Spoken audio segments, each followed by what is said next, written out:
closer? Or? It's okay. It's okay. Gabriel, well done. Was this your best career win ever? Yeah, obviously it's my first ATP win, and of course doing it at home in Toronto means the world. So I would say this is individually my best accomplishment so far. Questions? First one here.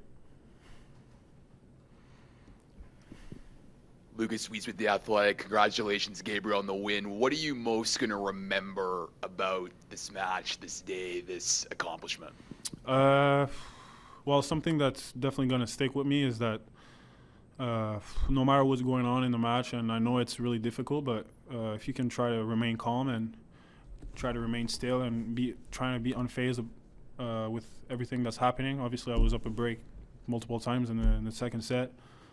Served for the match at 5-4, and obviously the nerve come in, and first ATP match. I think I was 0-3 or 0-4 in the ATP main draw matches, so obviously the doubt starts to creep in, but you know it's part of the game, and everyone goes through that. So I'd say what I'm proud of is I was able to bounce back right away, and every time I got broken, I was able to break right back, and that also sends a message to my opponent, and luckily I got the job done. Hey, Gabriel Chiganashun from The Score. You played Dan Evans. You beat him on grass a few months back. How helpful was that previous matchup in today's matchup today? Well, obviously it's I wasn't unfamiliar with the player.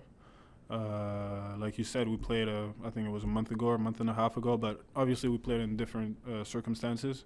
Played on grass and we played in England. Conditions were a little different, but in terms of game style, I think my team and I were aware of what he was going to try to do in terms of game style, and we were aware also of what my goal was, and luckily I was able to execute and get the win. Gabriel, Richard Vass from Diallo Sports. Congratulations on the victory today. Throughout the week, you've been working with children and taking a lot of part in the events Sunday, and now with this win, do you sort of sense that your life's about to change for the better throughout this huge year? I don't know. I would like to. Every week you go in a tournament, hopefully, hoping that your life is going to change. But at the end of the day, it's it's just sports, and obviously, I try to make it not as a big deal as it is, but obviously it's a pretty big deal. And I mean, my life already changed just playing the match with the atmosphere that was there, and we were both able to play a pretty competitive match. It wasn't one-sided at all. So I was proud about that, and I think both of us were able to give a good show to the crowd, and that was what I was preaching the whole week. Gabriel Piperkowski, Tennis Canada. Your last night was the Davis Cup ceremony. You were part of that team. You've been around the guys. How much has that, winning that in the fall and being with Felix and Dennis, contributed to you getting your level to winning this match today? Well, it's inspiring. Like I've been saying for the last 6-7 months after the Davis Cup, I always said that what they did in Basek as well. It's extremely inspiring. The hard work that they put in behind the scenes, not just the players but the staff as well, the physios, the doctors, the coach. They get up extremely early and they go to bed extremely late to give treatment to the players so that we, at the end of the day, we're just the ones playing the match. But there's a lot of work that goes behind the scene, and just being a part of that and seeing it's not just the players, it's like everyone. It's a whole team effort, and I think that's what me and my team were able to do since I was on tour. Everyone does their job to the best of their abilities, and at the end of the day, I'm the one that's going and performing. But yeah. Adam Lascaris, Daily Hive. Your reaction at the end of the match, you obviously seemed quite excited. Can you just talk us through the emotions that were going through your head as soon as the final point? A lot of frustration because I was up a break 3 times, but no, I just, like I said, try to stay calm, but it doesn't mean that I don't have emotions. I was angry because I wasn't able to keep my lead, and I was starting missing a lot of first serve, so it was starting to get on my nerves a little bit, but I was able to get, like I said, a couple breaks that brought me back in the lead, and then obviously at the end I was proud of myself, and the nerves just took over, and for maybe the next 20-25 seconds after the match point, you don't really know what's going on. You have no idea. It's all instinct. It's not like you're saying before the point, okay, if I win, I'm going to do this, it's just like everything's happening, and whatever your reaction is your reaction. So I was extremely happy. Last one in English.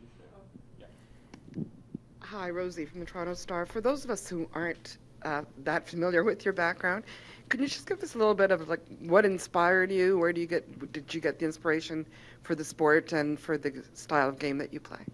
Well, obviously, I'm quite tall, so I'd say Milos was a big part of it because he was always one of the guys on the taller side on tour, and just the way he plays, he goes after his shots and goes after his serve, no matter if he gets broken or he's up a break. He just every point he tries to dominate, and I think that was a great example for myself. And outside factors, I'd say my parents, they worked extremely hard to put me in the position that I am today. I was able to finish my high school degree, then go to college for 3.5 years, and hopefully, if I don't fail my classes, about to get my college degree. So, and then, me being able to play professional tennis, a lot of sacrifices from them. So, when it's the last set of a tough workout or it's the end of practice and you're not feeling like you want to finish the practice, and, those thoughts start to pop in my head and gives me a little bit of more strength, and yeah.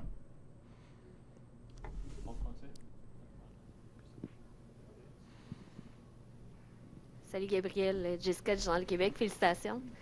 Tu disais avant le match, quand on s'est parlé en fin de semaine, au fond, que ce à quoi tu avais le plus hâte, c'était jouer dans un grand stade, la foule et tout ça. Est-ce que tu as été capable d'en profiter un peu? Oui. Oui. Veux-tu raconter un peu comment tu l'as vécu?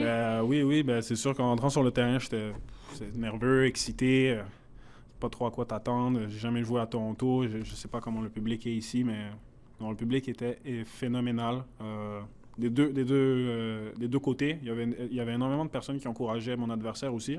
Donc ça, c'était le fun. C'était pas juste sur moi, parce que des fois, tu peux sentir un peu que la pression est toute sur toi, mais non, le public a été super fair play, mais évidemment, j'ai eu un peu plus de support, mais non, c'est une très belle expérience que je vais me rappeler pour le reste de ma vie.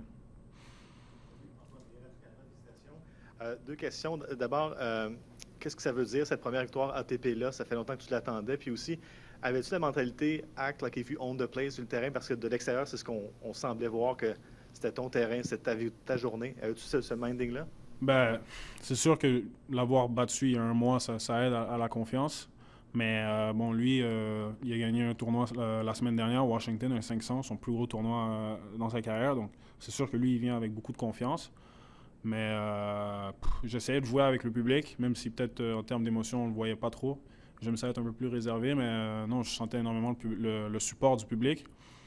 Puis avec mon style de jeu, il faut quand même que je me bluffe des fois puis me dire que bon, let's go, c'est ton terrain, let's go, allez. Puis essaye de walk like you own the place, même si des fois le score indique complètement l'inverse ou la situation indique complètement l'inverse. Puis je pense que c'est ça qu'on a besoin, nous, les joueurs qui ont un style de jeu très, très agressif.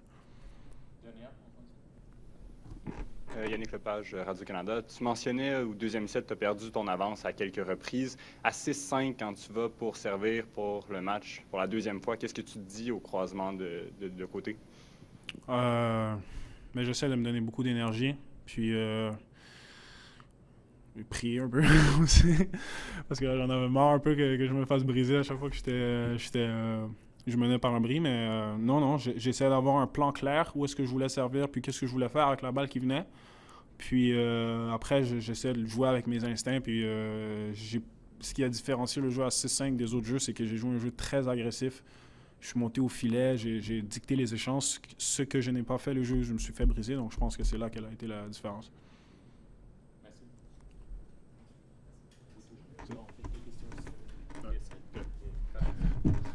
Thank you. Merci.